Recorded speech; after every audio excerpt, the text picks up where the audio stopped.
Le groupe Gélo compte aujourd'hui un peu plus de 110 collaborateurs de profils différents. Nous avons à la fois des consultants, des équipes du back-office, du commerce, du marketing ou encore une grosse population d'alternants sur des postes de développeurs informatiques.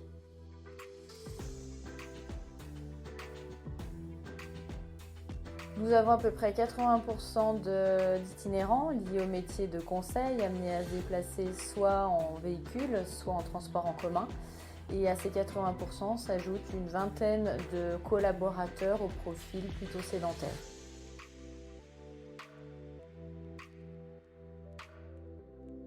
Alors les sujets recouvrent à la fois des aspects organisationnels liés à la planification des interventions clients, la gestion des pics d'activité, mais également tout ce qui est en lien avec l'ergonomie des postes de travail, les équipements, le matériel. Nous avons aussi d'autres questionnements actuellement en lien avec l'intégration du digital dans nos process.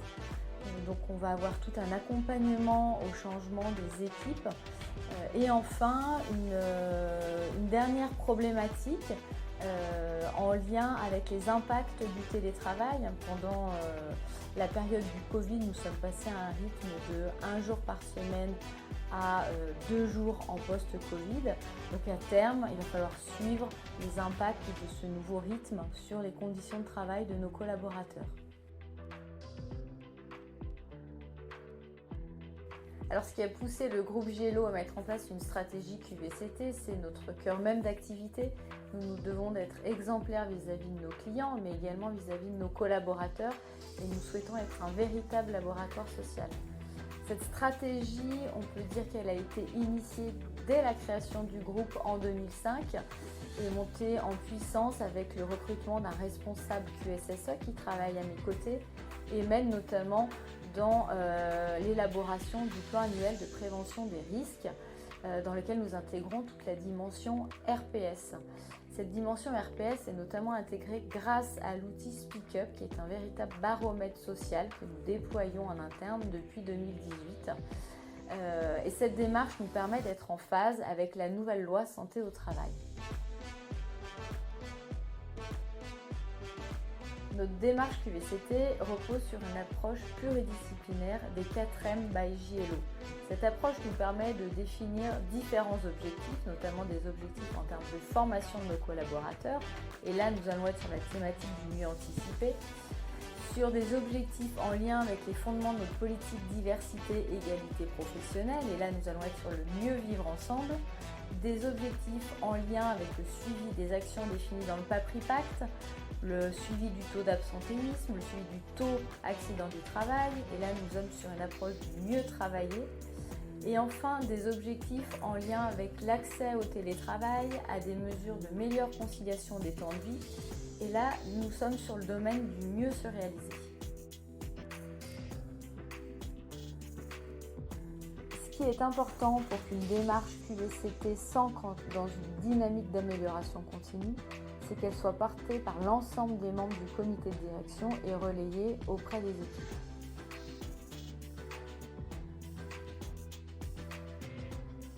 Donc, quelques-unes des actions qui sont accessibles à l'ensemble des collaborateurs, notamment nous rappelons régulièrement le droit à la déconnexion. Nous avons également étendu la charte du télétravail à l'ensemble des équipes sur un rythme de 2 jours par semaine. Nous avons déployé également des actions de formation à la prévention des TMS en télétravail. Nous mettons également en place des actions en lien avec l'aménagement de l'ergonomie du poste de travail.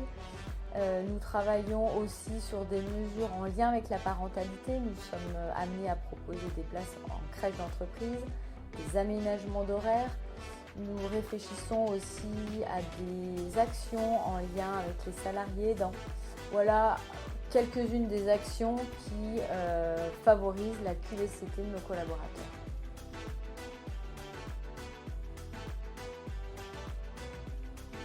Alors, il faut savoir que notre politique QVCT repose sur une logique de dynamique d'amélioration continue. Nous avons donc défini des axes stratégiques avec des indicateurs de suivi et des axes de progression. Ces indicateurs de suivi sont donc régulièrement évalués. Nous avons notamment le taux d'emploi des personnes en situation de handicap, le taux d'absentéisme, le taux accident du travail, le taux de participation à notre baromètre social. Et le suivi régulier de ces indicateurs nous permet de nous conforter dans la dynamique enclenchée au sein du groupe JLO. Donc effectivement, nous pouvons constater que depuis le lancement de cette dynamique, les indicateurs sont en constante évolution. Notre baromètre social, le Speak Up, qui est déployé depuis septembre 2018 au sein du groupe JLO, nous permet d'évaluer régulièrement la perception des collaborateurs quant à nos actions en lien avec notre démarche QVCT. Il faut savoir que le taux de satisfaction et de participation moyen de l'ensemble des équipes est de l'ordre de plus de 70%. Ça nous conforte dans notre démarche d'amélioration continue sur cette thématique. Et les retours principaux des collaborateurs concernent notamment une meilleure conciliation des temps de vie, une autonomie dans la gestion de leur mission.